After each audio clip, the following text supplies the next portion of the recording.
How's it going? My name is Chris Winger, and I love horror. And since you're watching this, chances are you love horror too. I'll go through these little phases sometimes where I'll get really into martial arts movies and I try to do the splits and I start looking up Chinese kickboxing gyms near me, but in the end I always come back to horror.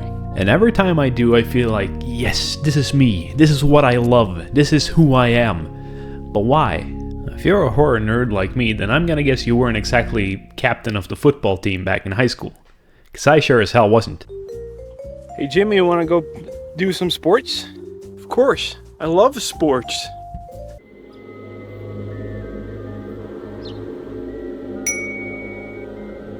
A person with eyes can never truly see. That's why you must have holes for eyes, Chris. Holes for eyes. Do you understand? Do you understand the importance of what I'm telling you? We don't even have football here in Sweden. We only have two sports. Hockey and IKEA. I was a weird kid, and not weird in a cool way like that girl in Trick or Treat who carved like 100 jack-o'-lanterns for Halloween. No, more like I had trouble telling time and I wore my Santa outfit to school. And not necessarily in December.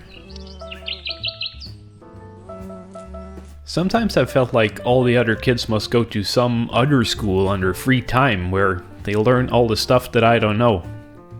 Like that head, shoulders, knees and toes song. A lot of kids who grow up in the countryside are into fixing cars or farming and stuff like that, and they'll get by because you learn a lot of valuable skills doing stuff like that. But me? I was never handy. I never cared much for cars, and I still can't figure out how to change gears on old tractors. It's just a bunch of levers that don't say anything. I don't get it. So what about getting an education then? Well, first of all, I'm really not very smart, and also I never cared for school. I didn't even try.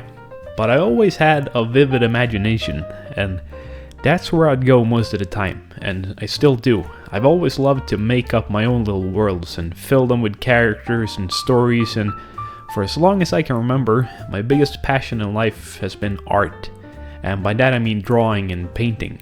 See, when I'm drawing, it's like I'm making little windows into those worlds that I create in my head. I've never really cared much for art history or what artists you're supposed to know about and all that.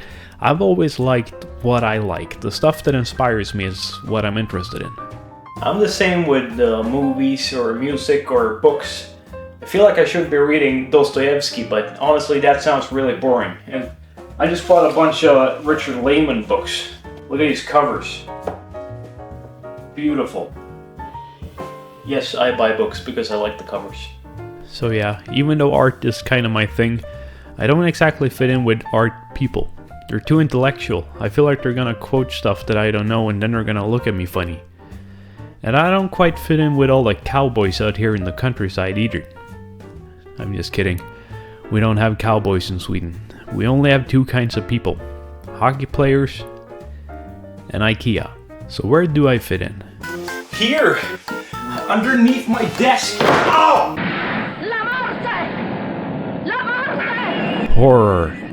I fit in horror. Or wait, that doesn't make any sense. Horror can be dumb and fun, or beautiful and poetic. It can be dark, shocking and disgusting, but it can also be just a nice little ghost story that you tell to your grandkids in front of the fireplace on Christmas Eve.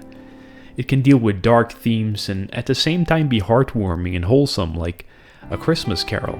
It can be lowbrow and it can be high culture, even though it's not exactly considered high culture by a lot of the cultural elite. But we don't need their approval. I don't mind being an outsider. It's always easier to see the big picture from the outside. You don't have to pretend to like anything because that's what people expect of you, or pretend to dislike something because it doesn't fit the norm. It doesn't matter that I'm weird and shy and that I'm terrible at pretty much everything that has some kind of practical value. I'll always have horror. I can always put on some old gothic Hammer movie and feel right at home. And I can always let my imagination seep into reality and be the protagonist in my own ghost story. Life is so much more fun that way. A lot of people stop doing that when they grow up, but if you're an artist, I think you have to still be a child at heart. You can't be 100% objective about everything. You have to view the world through your own imaginative lens. Some people might look at an old castle and see nothing but a nice piece of architecture, but in my eyes it's a mystery waiting to be discovered. Like, what if there's a dead guy sitting in a chair in the attic that nobody noticed, and he's been sitting there for years, and then one day they find him and go, "Hey, isn't this the attic where we keep hearing those weird noises at night?" That's what my world is like, and I love it. Now, I don't mean to say that real life is boring. I mean, have you seen axolotls?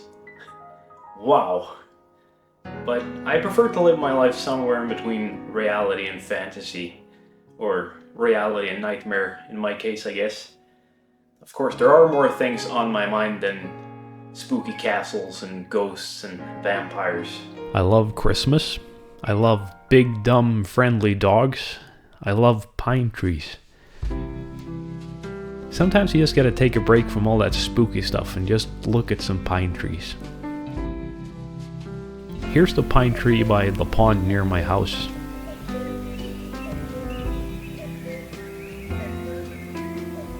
Here's the pine tree outside my old house where I used to live.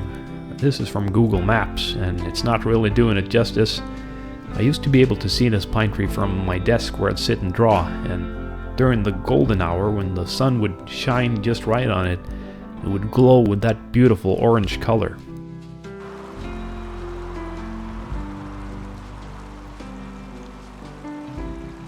This is Ullebotallen.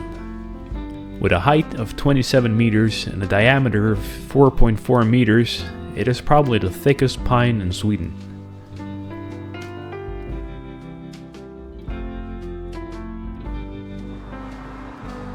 Beautiful.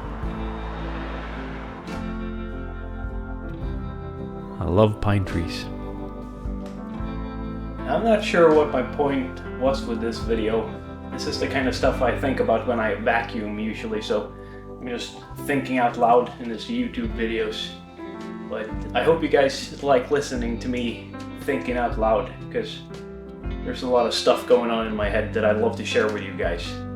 And also, big thanks for all the kind comments you guys have left me. It's really means a lot to me. If I had the bread and the time, I would make sandwiches for all of you. But yeah, thank you. That's it for this time. Next time we're gonna talk about binders. Wait, no.